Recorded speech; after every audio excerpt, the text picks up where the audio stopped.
Hello guys, welcome back to our YouTube channel Firox. मेरा नाम आयुष दीक्षित और आज मैं आप लोगों के लिए बहुत ही मोस्ट इम्पॉर्टेंट वीडियो लेकर आया हूं जो कि यूपी टेट अभ्यर्थियों के लिए बहुत ही महत्वपूर्ण होने वाली है। जो कि इतनी ज़्यादा महत्वपूर्ण है, लगभग हर बार आपने देखा होगा इससे 1 से 2 क्वेश्चन जरूर पूछे जाते हैं। कोहल वर्ग, कोहल वर्ग के बारे में आप लोगों ने देखा होगा। कोहल वर्ग का नैतिक विकास का सिद्धांत, कोहल वर्ग ने नैतिक विकास का सिद्धांत दिया है। तो आइए आज मैं आप लोगों को कोहल वर्ग के बारे में सारी जानकारी प्रोवाइड कराऊंगा। ठीक है, कोहल वर्ग का नैतिक विकास का सिद्धांत। ठीक, कोहल वर्ग का पूरा नाम जो था लॉरेंस कोहल वर्ग था और इनका जन्म 1927 ईस्वी में हुआ था। मृत्यु इनकी 1987 ईस्वी में हुई थी। इनका जन्म अमेरिका में ही हुआ है। ठीक है, आप लोग नोट करते चलेंगे कि इनका जन्म कहाँ हुआ है, अमेरिका में हुआ है। इन्होंने नैतिक विकास की 3 अवस्थाएं दी हैं। ठीक है, और प्रत्येक अवस्था की इन्होंने 2-2 सब स्टेज दी हैं। ठीक है, आप लोग नोट करेंगे कितनी स्टेज दी हैं, 2-2। तो इसमें 2-2 उप अवस्थाएं दी हैं। तो कुल मिलाकर के इन्होंने 6 अवस्थाओं के बारे में बताया है। इसी तरीके से पियाजे ने भी कितनी अवस्थाएं दी थी, 3 अवस्थाएं दी थी। और कोहल वर्ग ने भी 3 अवस्थाएं प्रोवाइड की हैं। ठीक है, तो कोहल वर्ग का नैतिक विकास का सिद्धांत बहुत ही इंपॉर्टेंट हो जाता है। इन्होंने कौन सा सिद्धांत दिया है, नैतिक विकास का सिद्धांत दिया है। ठीक है, आप लोग नोट करेंगे पहले नंबर में इन्होंने पूर्व परंपरागत प्री कन्वेंशनल स्टेज दी, जिसकी इन्होंने एज बताई है 4 से 10 वर्ष। और परंपरागत कन्वेंशनल स्टेज जो थी उन्होंने इसको व्यक्त किया है 10 से 13 वर्ष के बीच में। और तीसरी स्टेज जो थी उत्तर परंपरागत अवस्था है, पोस्ट कन्वेंशनल स्टेज, 13 वर्ष से अधिक। तो इसके इन्होंने 2-2 सब स्टेज दी हैं जो कि निम्न प्रकार से हो सकती हैं। पहले तो अब हम लोग डेफिनेशन समझेंगे कि लॉरेंस कोहल वर्ग ने क्या बताया। तो लॉरेंस कोहल वर्ग ने 10 से 16 वर्ष के बच्चों से प्राप्त तथ्यों का विश्लेषण करके सिद्धांत प्रतिपादित किया।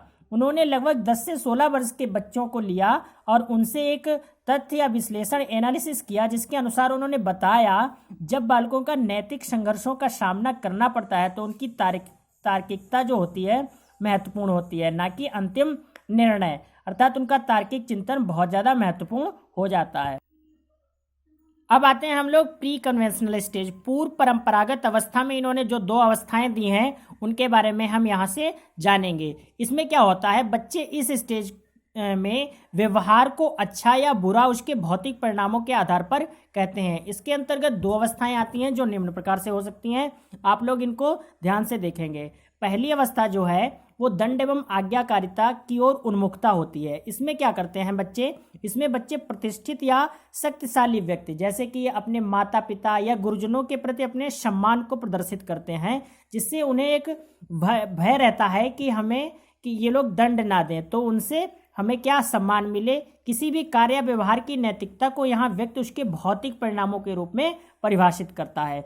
तो दंड एवं आज्ञाकारिता उन्मुखता के अंतर्गत हम लोग इस चीज को नोट करेंगे। अब आते हैं साधनात्मक सापेक्षवादी उन्मुखता। इस अवस्था में बच्चे पारस्परिकता तथा सहभागिता के स्पष्ट सबूत प्रदान करते हैं।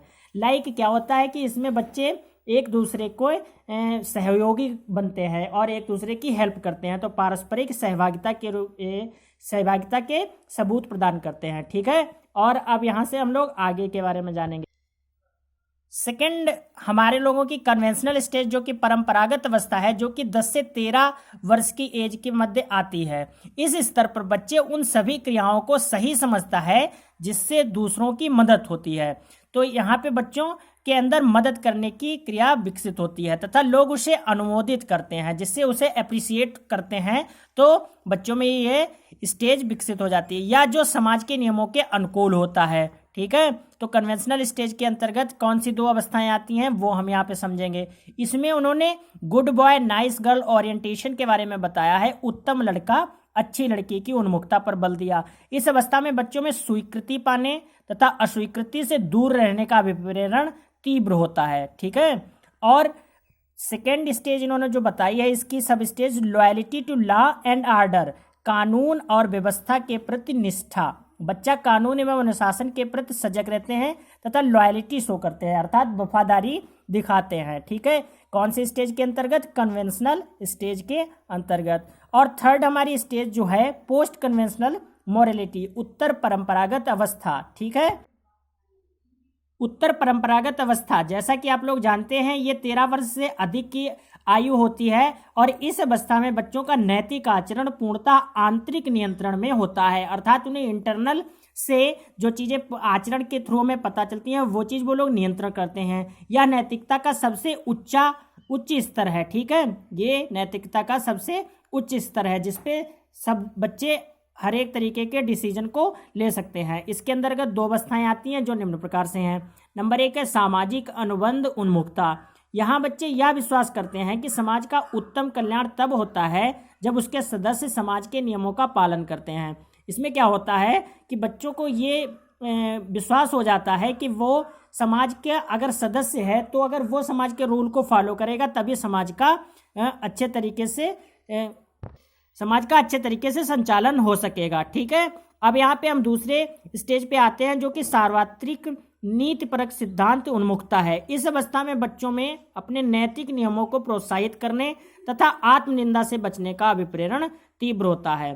तो कोहलबर्ग के बारे में आप लोगों ने जाना, इन्होंने 3 अवस्थाएं दी हैं और 2 उप अवस्थाएं दी हैं। ये नैतिक विकास के सिद्धांत से संबंधित हैं। तो ये वीडियो बहुत ही इंपॉर्टेंट है आप लोगों के लिए, प्लीज़ इसको देखिए और पूरा एंड तक जरूर देखिए। अगर आपको वीडियो अच्छी लगी हो तो प्लीज़ मेरे चैनल को सब्सक्राइब करिए और शेयर करिए। धन्यवाद।